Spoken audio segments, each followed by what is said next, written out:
ಸಭೆ ಬಳಿಕ ಸಿಎಂ ಸಿದ್ದರಾಮಯ್ಯ ಸುದ್ದಿಗೋಷ್ಠಿ ನಡೆಸಿ ಮಾತನಾಡಿದ್ದಾರೆ. ಕಬ್ಬು ಬೆಳೆಗಾರರ ವಿಪಕ್ಷಗಳ ಮಾಹಿತಿಗೆ ಬಲಿಯಾಗಬೇಡಿ, ರೈತರ ಮುಗ್ಧತೆಯನ್ನು ಬಳಸಿಕೊಂಡು ತಪ್ಪು ಮಾಹಿತಿಯನ್ನು ನೀಡುತ್ತಿದ್ದಾರೆ. ನಾಳೆ ಬೆಳಗ್ಗೆ 11 ಗಂಟೆಗೆ ಬೆಂಗಳೂರಿನಲ್ಲಿ ಸಕ್ಕರೆ ಕಾರ್ಖಾನೆಗಳ ಮಾಲೀಕರೊಂದಿಗೆ ಸಭೆ ನಡೆಸುತ್ತೇವೆ.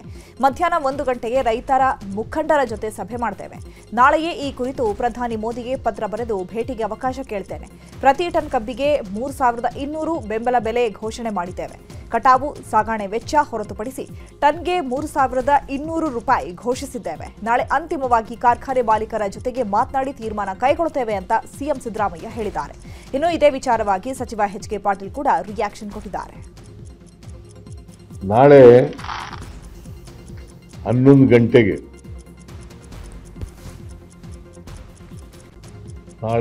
ಗಂಟೆಗೆ ರಾಜ್ಯದ ಎಲ್ಲ ಸಕ್ಕರೆ ಕಾರ್ಖಾನೆಗಳ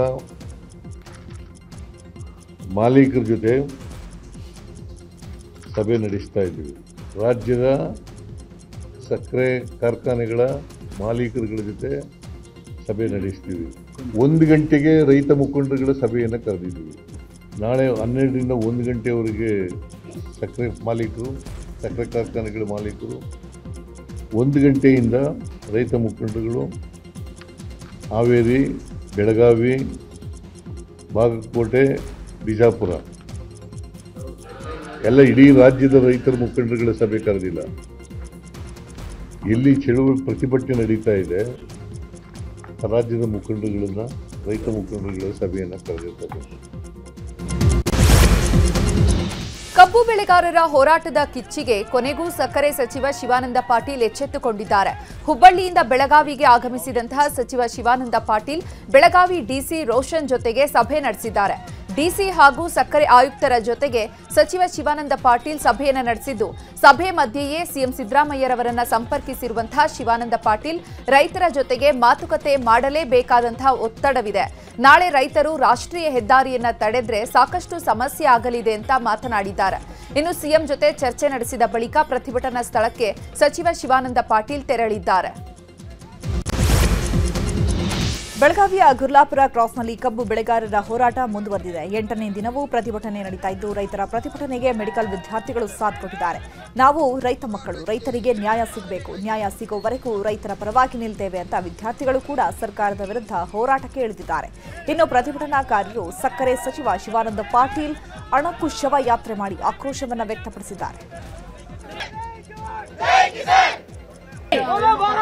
ಇನ್ನು ಕಬ್ಬು ಬೆಳೆಗಾರರ ಹೋರಾಟಕ್ಕೆ ಕರವೇ ಶಿವರಾಮೇಗೌಡ ಬಣ ಸಾಥ್ ಕೊಟ್ಟಿದೆ. ಬೆಳಗಾವಿಯ ಚೆನ್ನಮ್ಮ ವೃತ್ತದಲ್ಲಿ ಕರವೇ ಪ್ರತಿಭಟನೆ ನಡೆಸಿದೆ. ತಲೆಯ ಮೇಲೆ ಕಬ್ಬು ಹೊತ್ತುಕೊಂಡು ಕಾರ್ಯಕರ್ತರು ಪ್ರತಿಭಟನೆಯನ್ನ ನಡೆಸಿದ್ದಾರೆ. ಕಬ್ಬು ಬೆಳೆಗಾರರ ನ್ಯಾಯಯುತ ಬೇಡಿಕೆ ಈಡೇರಿಕೆಗೆ ಸರ್ಕಾರ ಮುಂದಾಗಬೇಕು ಅಂತ ಬಸವಜಯ ಮೃತ್ಯುಂಜಯ ಸ್ವಾಮೀಜಿ ಹೇಳಿದ್ದಾರೆ. ಪ್ರತಿ ಟನ್ಗೆ ಕಾರ್ಖಾನೆಗಳು 14,000 ಗಳಿಸ್ತಾ ಇವೆ, ಆದರೆ ರೈತರಿಗೆ 3,500 ರೂಪಾಯಿ ಕೊಟ್ಟರೆ ತಪ್ಪೇನು ಅಂತ ಹೇಳಿದ್ದಾರೆ. ಇನ್ನು ಇದೇ ವಿಚಾರವಾಗಿ ರೈತ ಸಂಘದ ಅಧ್ಯಕ್ಷ ಚೂನಪ್ಪ ಪೂಜಾರಿ ಕೂಡ ಪ್ರತಿಕ್ರಿಯಿಸಿದ್ದಾರೆ. ಸರ್ಕಾರದ ವಿರುದ್ಧ ಕಲಬುರಗಿ ಜಿಲ್ಲೆಯಾದ್ಯಂತ ಕಬ್ಬು ಬೆಳೆಗಾರರು ಪ್ರತಿಭಟನೆ ನಡೆಸುತ್ತಿದ್ದಾರೆ. ಚಿಂಚೋಳಿ ಪಟ್ಟಣದಲ್ಲಿ ಕಬ್ಬು ಬೆಳೆಗಾರರು ಪ್ರತಿಭಟನೆ ನಡೆಸಿದ್ದು, ಸಕ್ಕರೆ ಸಚಿವ ಶಿವಾನಂದ ಪಾಟೀಲ್ ಅವರ ಅಣುಕು ಶವಯಾತ್ರೆಯನ್ನ ಮಾಡಿ ಆಕ್ರೋಶ ವ್ಯಕ್ತಪಡಿಸಿದ್ದಾರೆ. ಇನ್ನು ಬಾಗಲಕೋಟೆಯಲ್ಲೂ ಕೂಡ ಕಬ್ಬು ಬೆಳೆಗಾರರು ಹೋರಾಟ ಮಾಡಿದ್ದಾರೆ. ಜಮಖಂಡಿ ನಗರದ ದೇಸಾಯಿ ವೃತ್ತದಲ್ಲಿ ರೈತರು ಪ್ರತಿಭಟನೆ ನಡೆಸಿದ್ದು, ರೈತರ ಪ್ರತಿಭಟನೆಗೆ ಎಬಿವಿಪಿ ಕೂಡ ಬೆಂಬಲ ನೀಡಿದೆ. ಇತ್ತ ವಿಜಯಪುರದಲ್ಲೂ ಕಬ್ಬು ಬೆಳೆಗಾರರ ಹೋರಾಟ ಮುಂದುವರೆದಿದೆ. ನಗರದ ಗಗನ್ ಮಹಲ್ ಬಳಿ ಹೋರಾಟವನ್ನು ನಡೆಸಲಾಗಿದ್ದು, ಹೋರಾಟದ ಸ್ಥಳಕ್ಕೆ ಮಾಜಿ ಸಚಿವ ಎಸ್.ಕೆ. ಬೆಳ್ಳುಬ್ಬಿ ಆಗಮಿಸಿದ್ದು, ರೈತರ ಹೋರಾಟಕ್ಕೆ ಬೆಂಬಲ ನೀಡಿದ್ದಾರೆ. ಕಬ್ಬು ಹೋರಾಟ ವಿಚಾರದ ಬಗ್ಗೆ ಮಾತನಾಡಿದ ಯತ್ನಾಳ್, ನನ್ನದು ಸಹಕಾರಿ ಕ್ಷೇತ್ರದ ಕಾರ್ಖಾನೆ ಇದೆ, ಅದಕ್ಕೆ ನಾನು ಓನರ್ ಅಲ್ಲ. ಒಂದೊಂದು ಜಿಲ್ಲೆಯಲ್ಲಿ ಒಂದೊಂದು ರೀತಿ ರಿಕವರಿ ಇದೆ. ಕಾರ್ಖಾನೆಗಳು ಉಳಿಬೇಕು. ಮಹಾವಿಜ್ಞಾನಿಗಳು ಹೇಳ್ತಾರೆ ಟನ್ಗೆ 14.500 ಲಾಭ ಅಂತ ಹೇಳ್ತಾರೆ. ನನಗೆ ಕೇವಲ 4,500 ಕೊಡ್ಲಿ, ನಾನೇ ಬಿಟ್ಕೊಡ್ತೇನೆ. ಅಷ್ಟೊಂದು ಲಾಭ ಇದ್ರೆ ಎಷ್ಟು ಸಕ್ಕರೆ ಕಾರ್ಖಾನೆಗಳು ಯಾಕೆ ನಷ್ಟದಲ್ಲಿರುತ್ತೆ? ಹೋರಾಟಗಾರರು ಪ್ರಾಕ್ಟಿಕಲ್ ಆಗಿ ಮಾತನಾಡಲಿ ಅಂತ ಹೇಳಿದ್ದಾರೆ. ರಾಜ್ಯ ಸರ್ಕಾರದ ಮಹತ್ವಾಕಾಂಕ್ಷೆಯ ಜಿಬಿಐಟಿ ಯೋಜನೆಯನ್ನು ಖಂಡಿಸಿ ರೈತರು ಜಿಲ್ಲಾಧಿಕಾರಿ ಕಚೇರಿ ಮುಂದೆ ಪ್ರತಿಭಟನೆ ನಡೆಸಿದ್ದಾರೆ.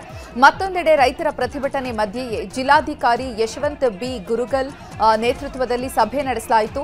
ಇದರ ನಡುವೆಯೇ ಪ್ರತಿಭಟನೆ ತೀವ್ರ ಸ್ವರೂಪವನ್ನು ಪಡೆದುಕೊಂಡಿದ್ದು, ರಸ್ತೆ ತಡೆದು ಹೋರಾಟಗಾರರು ಪ್ರತಿಭಟನೆ ಮುಂದುವರೆಸಿದ್ದಾರೆ. ಇನ್ನು ಪ್ರತಿಭಟನಾ ಸ್ಥಳಕ್ಕೆ ಬಂದ ಮಾಜಿ ಶಾಸಕ ಎ ಮಂಜುಗೆ ರೈತರು ಪಾರದರ್ಶಕವಾಗಿ ಸಭೆ ಮಾಡಿ ರೈತರ ಮೇಲೆ ದಬ್ಬಾಳಿಕೆಯನ್ನ ಮಾಡಿದ್ರೆ ನಾವು ಸುಮ್ಮನಿರಲ್ಲ ಅಂತ ಆಕ್ರೋಶ ವ್ಯಕ್ತಪಡಿಸಿದ್ದಾರೆ. ಈ ವೇಳೆ ರೈತರನ್ನ ವಶಕ್ಕೆ ಪಡೆಯಲು ಪೊಲೀಸರು ಮುಂದಾಗಿದ್ದು ಭಾರೀ ಹೈಡ್ರಾಮಾ ನಡೆದಿದೆ. ಇನ್ನು ರೈತರ ಪ್ರತಿಭಟನೆಗೆ ಜಿಲ್ಲಾಡಳಿತ ತಲೆಬಾಗಿದ್ದು ಬಿಡದಿ ಭಾಗದ ರೈತರಿಂದ ಆಕ್ಷೇಪಣಾ ಅರ್ಜಿಯನ್ನ ಸಲ್ಲಿಕೆ ಮಾಡಿದ್ದಾರೆ. ಸರತಿ ಸಾಲಿನಲ್ಲಿ ನಿಂತು ಅರ್ಜಿ ಸಲ್ಲಿಕೆ ಮಾಡಿದ್ದಾರೆ. ರಾಜ್ಯದಲ್ಲಿ ದಲಿತ ಸಿಎಂ ಕೂಗು ಕೇಳಿಬಂದಿದೆ. ದಲಿತರನ್ನ ಸಿಎಂ ಮಾಡಿ ಅಂತ ಕರ್ನಾಟಕ ರಾಜ್ಯ ಆದಿಜಾಂಬವ ಸಂಘದ ಪದಾಧಿಕಾರಿಗಳು ಮೆರವಣಿಗೆ ಮಾಡಿದ್ದಾರೆ. ಆದಿಜಾಂಬವ ಸಮುದಾಯದ ಸಿದ್ದರಾಜು ನೇತೃತ್ವದಲ್ಲಿ ಪ್ರತಿಭಟನೆ ನಡೆದಿದ್ದು, ಸಚಿವ ಸತೀಶ್ ಜಾರಕಿಹೊಳಿ ಎಚ್ಸಿ ಮಹದೇವಪ್ಪ ನಿವಾಸದ ಬಳಿ ಮೆರವಣಿಗೆ ಮಾಡಲಾಯಿತು. ಇನ್ನು ಸತೀಶ್ ಜಾರಕಿಹೊಳಿ ನಿವಾಸದ ಬಳಿ ಪೊಲೀಸರೊಂದಿಗೆ ವಾಗ್ವಾದ ನಡೆಯಿತು. 11 ಲಿಂಗಾಯತರು ಸಿಎಂ ಆಗಿದ್ದಾರೆ, 9 ಜನ ಒಕ್ಕಲಿಗರು ಸಿಎಂ ಆಗಿದ್ದಾರೆ, 5 ಹಿಂದುಳಿದವರು ಸಿಎಂ ಆಗಿದ್ದಾರೆ, 2 ಬ್ರಾಹ್ಮಣರು ಸಿಎಂ ಆಗಿದ್ದಾರೆ, ಒಬ್ಬರು ದಲಿತ ಸಮುದಾಯದವರು ಸಿಎಂ ಆಗಿಲ್ಲ. ದಲಿತರನ್ನ ಸಿಎಂ ಮಾಡಬೇಕು ಅಂತ ಪ್ರತಿಭಟನಾಕಾರರು ಆಗ್ರಹಿಸಿದರು. ಬಳಿಕ ಸತೀಶ್ ಜಾರಕಿಹೊಳಿಗೆ ದಲಿತ ಸಂಘಟನೆ ಮುಖಂಡರು ಮನವಿ ಸಲ್ಲಿಸಿದ್ದಾರೆ. ಈ ಕುರಿತು ವಿಚಾರವಾಗಿ ಮನವಿಯನ್ನ ಕೂಡ ಸಲ್ಲಿಸಿದರು. ಚುನಾವಣೆ ರಾಜಕೀಯಕ್ಕೆ ಶಾಸಕ ಬಿಕೆ ಸಂಗಮೇಶ್ ನಿವೃತ್ತಿ ಘೋಷಣೆ ಮಾಡಿದ್ದಾರೆ. ಶಿವಮೊಗ್ಗ ಜಿಲ್ಲೆಯ ಭದ್ರಾವತಿ ವಿಧಾನಸಭಾ ಕ್ಷೇತ್ರದ ಹಾಲಿ ಶಾಸಕ ಬಿಕೆ ಸಂಗಮೇಶ್ ಮುಂದಿನ ಚುನಾವಣೆಯಿಂದ ನಾನು ಸ್ಪರ್ಧಿಸುವುದಿಲ್ಲ ಅಂತ ಹೇಳಿದ್ದಾರೆ. ತಮ್ಮ ಪುತ್ರ ಗಣೇಶ್ ಅವರಿಗೆ ನೀವೆಲ್ಲರೂ ಕೂಡ ಬೆಂಬಲ ನೀಡಿ ಆಶೀರ್ವಾದ ಮಾಡಬೇಕು ಅಂತ ಹೇಳಿದ್ದಾರೆ. ಮುಂದಿನ ಅವಧಿಯಲ್ಲಿ ನಾನು ಚುನಾವಣೆಯಿಂದ ನಿಲ್ಲಲ್ಲ.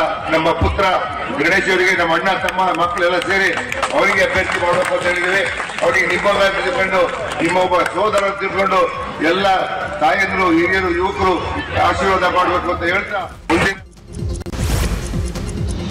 ಸರ್ಕಾರಿ ಸ್ಥಳದಲ್ಲಿ ಕಾರ್ಯಕ್ರಮ ನಡೆಸಲು ಆರ್ಎಸ್ಎಸ್ ಸೇರಿದಂತೆ ಎಲ್ಲಾ ಖಾಸಗಿ ಸಂಘಟನೆಗಳು ಅನುಮತಿ ಪಡೆಯಬೇಕು ಅಂತ ಸರ್ಕಾರ ಆದೇಶ ಹೊರಡಿಸಿತ್ತು. ಸರ್ಕಾರದ ಆದೇಶ ಪ್ರಶ್ನಿಸಿ ಹಲವರು ಹೈಕೋರ್ಟ್ ಮೆಟ್ಟಿಲೇರಿದ್ರು. ಆದರೆ ಏಕಸದಸ್ಯ ಪೀಠದಲ್ಲಿ ಸರ್ಕಾರದ ಆದೇಶಕ್ಕೆ ಸ್ಟೇ ನೀಡಲಾಗಿತ್ತು. ತಡೆಯಾಜ್ಞೆ ತೆರವು ಕೋರಿ ಧಾರವಾಡದ ದ್ವಿಸದಸ್ಯ ಪೀಠದಲ್ಲಿ ಸರ್ಕಾರ ಮೇಲ್ಮನವಿ ಸಲ್ಲಿಸಿತ್ತು. ಇದೀಗ ಸರ್ಕಾರ ಸಲ್ಲಿಸಿದ್ದ ಮೇಲ್ಮನವಿ ಅರ್ಜಿ ವಜಾಗೊಂಡಿದೆ. ಮತ್ತೆ ಸರ್ಕಾರಕ್ಕೆ ಮುಖಭಂಗವಾಗಿದೆ. ಆರ್ಎಸ್ಎಸ್ ಪಥಸಂಚಲನದ ವಿಚಾರವಾಗಿ ಮಾತನಾಡಿದ ಯತ್ನಾಳ್, ಆರ್ಎಸ್ಎಸ್ ದೇಶ ವಿಭಜಕ ಸಂಘಟನೆ ಅಲ್ಲ, ಪಿಎಫ್ಐ ಸೇರಿದಂತೆ ದೇಶದ್ರೋಹಿ ಸಂಘಟನೆ ನಿಷೇಧ ಮಾಡಿ. ಪ್ರಿಯಾಂಕ್ ಖರ್ಗೆ ಮೇಲೆ ಸಮುದಾಯಗಳಲ್ಲಿ ಗೌರವ ಕಡಿಮೆ ಆಗಿದೆ, ಜಾಗೃತಿಯಾಗಿದ್ರೆ ನಿಮಗೆ ಭವಿಷ್ಯ ಇದೆ ಅಂತ ಕಿಡಿಕಾರಿದ್ದಾರೆ. ಆರ್ಎಸ್ಎಸ್ ವಿಚಾರವಾಗಿ ಮಾತನಾಡಿದ ಸಚಿವ ಪ್ರಿಯಾಂಕ್ ಖರ್ಗೆ, ಆರ್ಎಸ್ಎಸ್ ಅವರಿಗೆ ಅವರದ್ದೇ ಆದ ಇತಿಹಾಸ ಗೊತ್ತಿಲ್ಲ. ಎಲ್ಲಾ ಬಿಜೆಪಿಗರು ಮ್ಯಾಗಝಿನ್ಸ್ ಏನಿದೆ ಅದರ ಲೇಖನಿ ಓದಿ, ಆಗ ಗೊತ್ತಾಗುತ್ತೆ ನೀವೆಲ್ಲ ಎಷ್ಟು ದೇಶದ್ರೋಹಿಗಳು ಅಂತ. ಕೇವಲ ವಾಟ್ಸ್ಆ್ಯಪ್ನಲ್ಲಿ ಬರೋದನ್ನ ನೋಡೋದಲ್ಲ ಅಂತ ಕಿಡಿಕಾರಿದರು. ಸಾರ್ವಜನಿಕ ಸ್ಥಳಗಳಲ್ಲಿ ಸಂಘ ಸಂಸ್ಥೆಗಳ ಚಟುವಟಿಕೆಗಳಿಗೆ ನಿಷೇಧಕ್ಕೆ ನ್ಯಾಯಾಲಯ ತಡೆ ನೀಡಿರುವ ವಿಚಾರವಾಗಿ ಕೈ ನಾಯಕರು ಪ್ರತಿಕ್ರಿಯೆ ನೀಡಿದ್ದಾರೆ. ಬೆಂಗಳೂರಲ್ಲಿ ಸಚಿವ ರಾಮಲಿಂಗಾರೆಡ್ಡಿ ಮಾತನಾಡಿ, ನಾವು ಅಪೀಲ್ ಹಾಕ್ತೀವಿ, ನಮ್ಮ ಸರ್ಕಾರ ತಂದ ಕ್ರಮ ಇದಲ್ಲ, ಜಗದೀಶ್ ಶೆಟ್ಟರ್ ನೀಡಿದ ಆದೇಶವನ್ನೇ ನಾವು ಮುಂದುವರೆಸಿದ್ದೇವೆ ಅಷ್ಟೇ. ಈ ಆದೇಶ ಜಾರಿ ಆಗದಿದ್ರೆ ಕಾನೂನಿನಲ್ಲಿ ತಿದ್ದುಪಡಿ ತರ್ತೀವಿ ಅಂತ ಹೇಳಿದರು. ಹರಿಯಾಣದಲ್ಲಿ ಚುನಾವಣಾ ಅಕ್ರಮ ನಡೆದಿದೆ ಅಂತ ರಾಹುಲ್ ಗಾಂಧಿ ಆರೋಪಿಸಿದ್ರು. ಈ ಬಗ್ಗೆ ಮಾತನಾಡಿದ ಶಾಸಕ ಆರಗ ಜ್ಞಾನೇಂದ್ರ ರಾಹುಲ್ ವಿರುದ್ಧ ಕಿಡಿಕಾರಿದ್ರು. Rahul Gandhi hit and run ರೀತಿ ನಡೆದುಕೊಳ್ತಿದ್ದಾರೆ. ಅಫಿಡವಿಟ್ ಹಾಕುವಂತೆ ಚುನಾವಣಾ ಆಯೋಗ ಹೇಳಿದ್ರು, ರಾಹುಲ್ ಯಾಕೆ ಅಫಿಡವಿಟ್ ಹಾಕಲಿಲ್ಲ ಅಂತ ಪ್ರಶ್ನೆ ಮಾಡಿದ್ದಾರೆ. ಇನ್ನು ಇದೇ ವಿಚಾರದ ಬಗ್ಗೆ ಪ್ರಹ್ಲಾದ್ ಜೋಶಿ ಕೂಡ ಪ್ರತಿಕ್ರಿಯಿಸಿದ್ದು, ರಾಹುಲ್ ಗಾಂಧಿ ಸುಳ್ಳು ಆರೋಪವನ್ನ ಮಾಡ್ತಿದ್ದಾರೆ ಅಂತ ಕಿಡಿಕಾರಿದ್ದಾರೆ. ವೋಟ್ ಚೋರಿ ಆರೋಪದ ಬಗ್ಗೆ ಸಚಿವ ರಾಮಲಿಂಗಾರೆಡ್ಡಿ ಪ್ರತಿಕ್ರಿಯೆ ನೀಡಿದ್ದು, ಎಲ್ಲ ಚುನಾವಣೆಯಲ್ಲೂ ಬಿಜೆಪಿ ಕುತಂತ್ರ ಮಾಡಿದೆ, ಚುನಾವಣಾ ಆಯೋಗವೂ ಶಾಮೀಲಾಗಿದೆ. ಮಹಾರಾಷ್ಟ್ರದಲ್ಲಿ ಪಾರ್ಲಿಮೆಂಟ್ ಚುನಾವಣೆಯಲ್ಲಿ ಬಿಜೆಪಿಗೆ 18 ಸ್ಥಾನ ಬಂದಿದ್ರೆ ಕಾಂಗ್ರೆಸ್ಗೆ 30 ಸ್ಥಾನ ಬಂದಿತ್ತು. ಹೀಗಿದ್ದು ಅಸೆಂಬ್ಲಿ ಚುನಾವಣೆಯಲ್ಲಿ ಬಿಜೆಪಿ ಅಧಿಕ ಸ್ಥಾನ ಪಡೆದಿದ್ದು ಹೇಗೆ ಅಂತ ಪ್ರಶ್ನಿಸಿದ್ದಾರೆ. ಪೊಲೀಸ್ ಸಿಬ್ಬಂದಿ ಮೇಲೆಯೇ ರೌಡಿ ಶೀಟರ್ ಹಲ್ಲೆ ಮಾಡಿದ್ದಾನೆ. ಬೆಂಗಳೂರಿನ ತಿಲಕ್ ನಗರ ಠಾಣಾ ವ್ಯಾಪ್ತಿಯಲ್ಲಿ ಈ ಘಟನೆ ನಡೆದಿದೆ. ಶಹಜದ್ ಎಂಬಾತ ಅನೀಶ್ ಜೊತೆಗೂಡಿ ಪೊಲೀಸರ ಮೇಲೆ ಹಲ್ಲೆ ಮಾಡಿದ್ದಾನೆ. ಕಲಾಸಿಪಾಳ್ಯ ಶಹಜದ್ ಮತ್ತು ಸಹಚರ ಅನೀಶ್ ರೌಡಿ ಶೀಟರ್ ಆಗಿದ್ರು. ರೌಡಿ ಶೀಟ್ ಓಪನ್ ಆದ್ಮೇಲೆ ಇಬ್ರು ಕೂಡ ತಲೆಮರೆಸಿಕೊಂಡಿದ್ರು ಮತ್ತು ಹುಡುಕಾಟ ಮಾಡ್ತಾ ಇದ್ದ ವೇಳೆ ತಿಲಕ್ ನಗರ ಠಾಣಾ ವ್ಯಾಪ್ತಿಯಲ್ಲಿ ಇಬ್ಬರು ಇರುವಂತಹ ಬಗ್ಗೆ ಸುಳಿವು ಸಿಕ್ಕಿದೆ. ಬಂಧನಕ್ಕೆ ತೆರಳಿದ್ದಾಗ ಕಲಾಸಿಪಾಳ್ಯ ಪೊಲೀಸರನ್ನ ನೋಡಿ ಎಸ್ಕೇಪ್ ಆಗೋದಕ್ಕೆ ಪ್ರಯತ್ನಿಸಿದ್ದಾರೆ. ಹಿಡಿಯಲು ಬಂದಾಗ ಪೊಲೀಸರ ಮೇಲೆ ಸಣ್ಣ ಚಾಕುವಿನಿಂದ ಹಲ್ಲೆ ಮಾಡಿದ್ದಾರೆ. ಈ ಘಟನೆಯಲ್ಲಿ ಪೊಲೀಸರಿಗೆ ಗಾಯಗಳಾಗಿದ್ದು ಚಿಕಿತ್ಸೆ ನೀಡಲಾಗ್ತಾ ಇದೆ. ತಿಲಕ್ ನಗರ ಠಾಣೆಯಲ್ಲಿ ದೂರು ದಾಖಲಾಗಿದೆ. ಮಣಿಪಾಲ ಟೆಕ್ನಾಲಜೀಸ್ ಲಿಮಿಟೆಡ್ ಸಂಸ್ಥೆಗೆ 1.04 ಕೋಟಿ ರೂಪಾಯಿ ವಂಚನೆ ಮಾಡಲಾಗಿದೆ. ಆನ್ಲೈನ್ ಮೂಲಕ ವಂಚನೆ ಎಸಗಿರೋ ಬಗ್ಗೆ ಉಡುಪಿ ಸೆಂಟ್ ಠಾಣೆಯಲ್ಲಿ ದೂರು ದಾಖಲಾಗಿದೆ. ಎಕ್ವಿಪ್ಲೆಸ್ ಪ್ರೈವೇಟ್ ಕಂಪನಿ ಜೊತೆ ಗುತ್ತಿಗೆ ಆಧಾರದಲ್ಲಿ ಕೆಲವು ಮಿಷನರಿಗಳನ್ನು ಮಣಿಪಾಲ್ ಟೆಕ್ನಾಲಜೀಸ್ ಬಳಸ್ತಾ ಇತ್ತು. ಪ್ರತಿ 3 ತಿಂಗಳಿಗೊಮ್ಮೆ ಹಣ ಪಾವತಿ ಮಾಡಲಾಗ್ತಾ ಇತ್ತು. 5ನೇ ಕಂತು 1.04 ಕೋಟಿ ಪಾವತಿ ವೇಳೆ ವಂಚನೆ ಬೆಳಕಿಗೆ ಬಂದಿದೆ. ಬೆಂಗಳೂರಲ್ಲಿ ಶಾಲೆಗಳಿಗೆ ಇಮೇಲ್ ಮೂಲಕ ಬಾಂಬ್ ಬೆದರಿಕೆ ಹಾಕಿದ್ದ ಮಹಿಳೆ ಕೊನೆಗೂ ಅಂಧರಾಗಿದ್ದಾಳೆ. ಗುಜರಾತ್ ಮೂಲದ ಸಾಫ್ಟ್ವೇರ್ ಎಂಜಿನಿಯರ್ ರೆನೆ ಜೋಶಿಲ್ದ ಬಂಧಿತ ಆರೋಪಿ. ಬೆಂಗಳೂರಿನ 7 ಶಾಲೆಗೆ ಈ ಮಹಿಳೆ ಬಾಂಬ್ ಬೆದರಿಕೆಯನ್ನ ಹಾಕಿದ್ಲಂತೆ. ತಾನು ಪ್ರೀತಿ ಮಾಡ್ತಾ ಇದ್ದ ಯುವಕ ತನ್ನನ್ನ ಪ್ರೀತಿ ಮಾಡ್ತಾ ಇಲ್ಲ ಎಂಬ ಕೋಪಕ್ಕೆ ಬಾಂಬ್ ಬೆದರಿಕೆ ಹಾಕಿದ್ದಾರೆ ಎನ್ನಲಾಗಿದೆ. ಒಡ ಹುಟ್ಟಿದ ತಂಗಿಗೆ ಮಗು ಕರುಣಿಸಿರುವ ವಿಚಿತ್ರ ಘಟನೆ ಕೊಪ್ಪಳದಲ್ಲಿ ನಡೆದಿದೆ. 17 ವರ್ಷದ ಬಾಲಕಿಯನ್ನ ಆಕೆಯ ಸಹೋದರನೇ ತನ್ನ ಕಾಮತೃಷೆಗೆ ಬಳಸಿದ್ದಾನೆ. ಹೊಟ್ಟೆ ನೋವು ಅಂತ ಆಸ್ಪತ್ರೆಗೆ ದಾಖಲಾಗಿದ್ದ ಅಪ್ರಾಪ್ತ ಬಾಲಕಿಗೆ ಹೆರಿಗೆಯಾಗಿದೆ. ಘಟನೆ ಸಂಬಂಧ ಆರೋಪಿಯನ್ನ ಬಂಧಿಸಿ ನ್ಯಾಯಾಂಗ ಬಂಧನಕ್ಕೆ ಒಪ್ಪಿಸಲಾಗಿದೆ. ಕ್ರೆಡಿಟ್ ಕೋಆಪರೇಟಿವ್ ಸೊಸೈಟಿ ಸಿಬ್ಬಂದಿಗೆ ಬ್ಲಾಕ್ಮೇಲ್ ಮಾಡಿ ಹಣ ಪಡೆಯುವಂತಹ ವೇಳೆ ಖದೀಮರು ರೆಡ್ ಹ್ಯಾಂಡ್ ಆಗಿ ಸಿಕ್ಕಿಬಿದ್ದಿದ್ದಾರೆ. ಹುಬ್ಬಳ್ಳಿ ಪೊಲೀಸರು 5ರನ್ನ ಬಂಧಿಸಿದ್ದು ಬಂಧಿತರಿಂದ 1.70 ಲಕ್ಷ ರೂಪಾಯಿ ನಗದನ್ನ ವಶಕ್ಕೆ ಪಡೆದುಕೊಂಡಿದ್ದಾರೆ.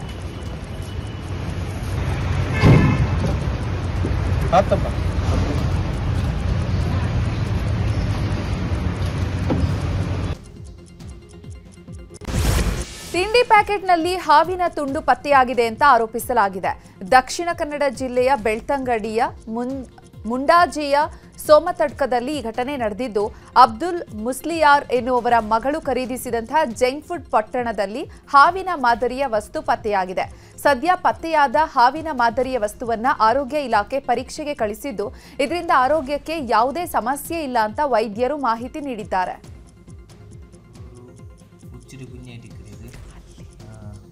ಭಾರಿ ಜಾಗ್ರತೆ ಹಾಕೊಂಡು ஒரு பிஸ்கெட் இருக்குது சொன்னீங்க இப்பத்த காலத்தில் எல்லாரும் எதிரே எடுத்துட்டு எல்லா மக்களும் எதிரே தடுக்கல போயிட்டு வெஜ் பிரியாணி சொல்லிட்டு கொடுக்குறதுல எல்லாம் திண்டு உள்ளாரு அதுകൊണ്ട് ഞങ്ങളെ ಮಕ್ಕಳೇ ನವೆಂಬರ್ 28ರಂದು ಉಡುಪಿಯಲ್ಲಿ ಬೃಹತ್ ಗೀತೋತ್ಸವ ಕಾರ್ಯಕ್ರಮ ನಡೆಯಲಿದೆ. ಈ ಕಾರ್ಯಕ್ರಮಕ್ಕೆ ಪ್ರಧಾನಿ ನರೇಂದ್ರ ಮೋದಿ ಹಾಗೂ ಉತ್ತರ ಪ್ರದೇಶ ಸಿಎಂ ಯೋಗಿ ಆದಿತ್ಯನಾಥ್ ಮುಖ್ಯ ಅತಿಥಿಯಾಗಿ ಪಾಲ್ಗೊಳ್ಳಲಿದ್ದಾರೆ. ಬೆಳಗ್ಗೆ 11 ಗಂಟೆಗೆ ಕೃಷ್ಣಮಠಕ್ಕೆ ಪ್ರಧಾನಿ ಮೋದಿ ಭೇಟಿ ನೀಡಲಿದ್ದು, ಸುವರ್ಣ ತೀರ್ಥ ಮಂಟಪವನ್ನು ಉದ್ಘಾಟಿಸಲಿದ್ದಾರೆ. ಮಂಡ್ಯಕ್ಕೆ ಆಗಮಿಸಿ ಕೇಂದ್ರ ಸಚಿವ ಕುಮಾರಸ್ವಾಮಿ ಇಂದು ಮೈಶುಗರ್ ಶಾಲೆಗೆ ಬಸ್ ಕೊಡುಗೆ ನೀಡಿದ್ದಾರೆ ಮತ್ತು ಸಿಎಸ್ಆರ್ ಅನುದಾನದಡಿ ಶಾಲಾ ಬಸ್ ನೀಡಿದ್ದಾರೆ. ಅಲ್ಲದೆ ತಾವೇ ಬಸ್ ಹತ್ತಿ ಪರಿಶೀಲನೆ ನಡೆಸಿದ್ದಾರೆ.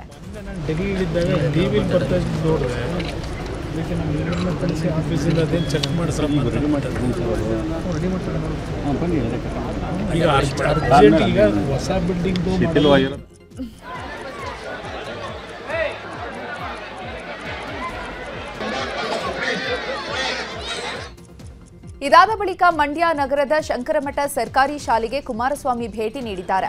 ಪಾಳು ಬಿದ್ದ ಶಾಲೆ ಬಗ್ಗೆ ನ್ಯೂಸ್ 18 ವರದಿ ಬಿತ್ತರ ಮಾಡಿತ್ತು.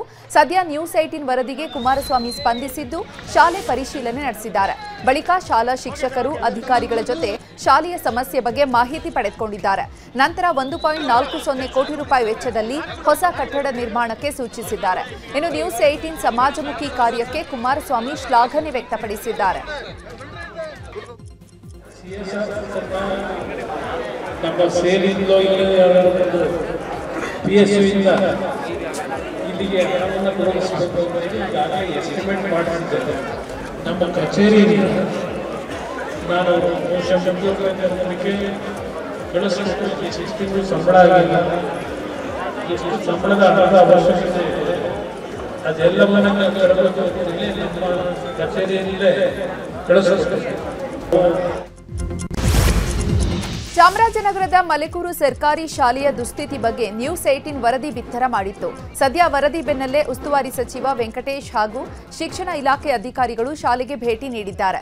ಶಾಲೆಯ ದುಸ್ಥಿತಿಯನ್ನ ಕಂಡು ಉಸ್ತುವಾರಿ ಸಚಿವ ವೆಂಕಟೇಶ್ ಪರಿಶೀಲಿಸಿದ್ದು, ಪರಿಸ್ಥಿತಿಯಲ್ಲಿರುವಂತಹ ಶಾಲಾ ಕಟ್ಟಡಕ್ಕೆ ಕಾಯಕಲ್ಪ ಮಾಡುವಂತಹ ಭರವಸೆ ನೀಡಿದ್ದಾರೆ.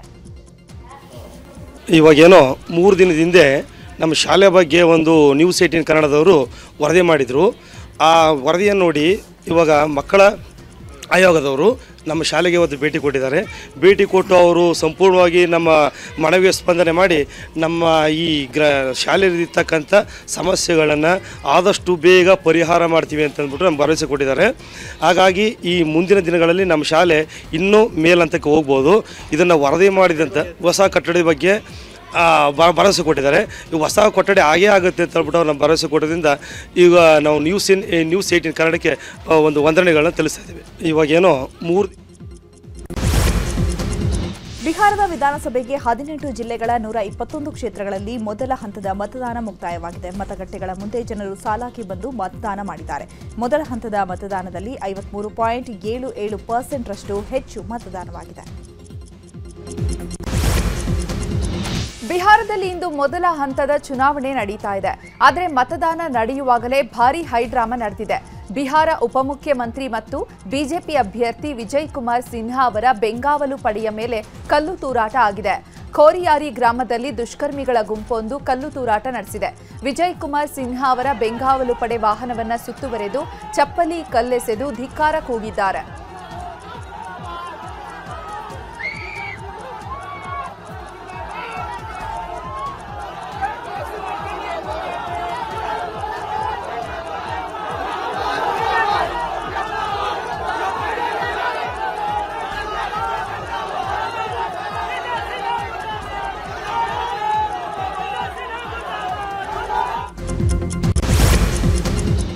ಬಿಹಾರದಲ್ಲಿ ಮೊದಲ ಹಂತದ ವಿಧಾನಸಭೆ ಚುನಾವಣೆ ಭರದಿಂದ ಸಾಗ್ತಾ ಇದ್ರೆ ಮತ್ತೊಂದು ಕಡೆ ಎರಡನೇ ಹಂತದ ಚುನಾವಣೆ ನಡೆಯಲಿರುವಂತಹ ಕ್ಷೇತ್ರಗಳಲ್ಲಿ ಪ್ರಚಾರ ಭರದಿಂದ ಸಾಗಿದೆ. ಬಿಹಾರದ ಅರಾರಿಯಾದಲ್ಲಿ ಪ್ರಧಾನಿ ನರೇಂದ್ರ ಮೋದಿ ಚುನಾವಣಾ ರ್ಯಾಲಿ ನಡೆಸಿದ್ದು ಕಾಂಗ್ರೆಸ್ ಮತ್ತು ಆರ್ಜೆಡಿ ವಿರುದ್ಧ ವಾಗ್ದಾಳಿ ನಡೆಸಿದ್ದಾರೆ.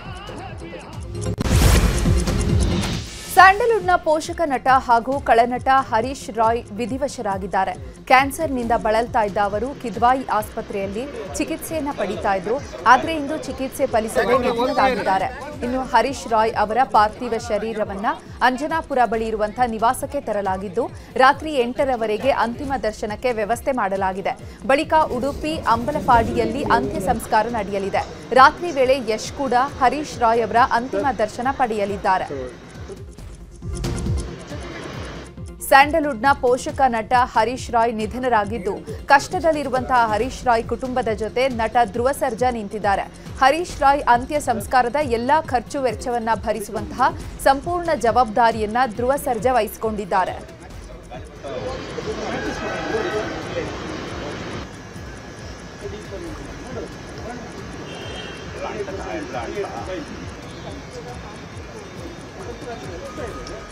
ಹೋಗ್ತಾ ಇರಿ